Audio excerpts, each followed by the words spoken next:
thought a great deal about what I was going to say today. And I read, you wouldn't believe how much stuff I read. I read some really great sermons about Mother's Day. And I thought, that's not me. And I read about a lot of great women in the Bible, great moms.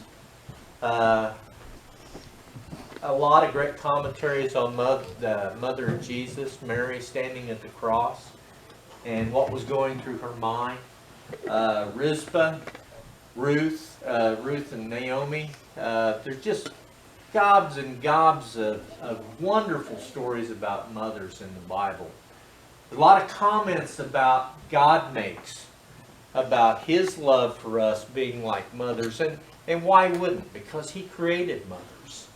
And mothers are such an important part of our lives. Oh, I was going to take a little vote. Who in here had a mom? Everybody did. So everybody's interested in this. Everybody had a mom. Some of us as moms aren't with us anymore. And I thought a great deal about that. Because mine isn't. And I promised I wouldn't cry. I'll try not. But in Psalms 31, it talks a lot about a woman and a woman of God. And I'm not going to read all of Psalms 31, but I'm going to read the very last. And it says in 30 and 31, charm is deceptive and beauty does not last, but a woman who fears the Lord will be greatly praised. Reward her for all she has done. Let her deeds publicly declare her praise. I thought, wow, that really says a lot about a woman of God. And a woman of God is a very powerful and wonderful thing. I grew up in this church, and I think about all the women that have gone on before us that are with the Lord now, and how they've touched the lives of so many people here, and touched the lives of me, myself.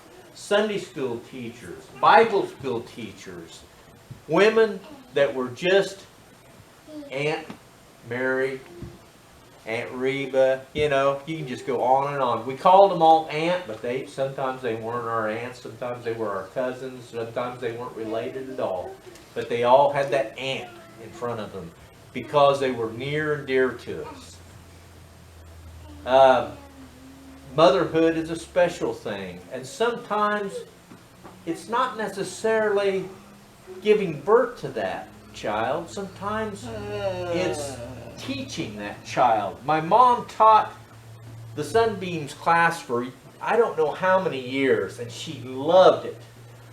I've had more than one man come up to me, men my age, and say, your mother taught me in Bible school, and that's the only time I went to church. And you don't know how much that meant to me, what she taught me.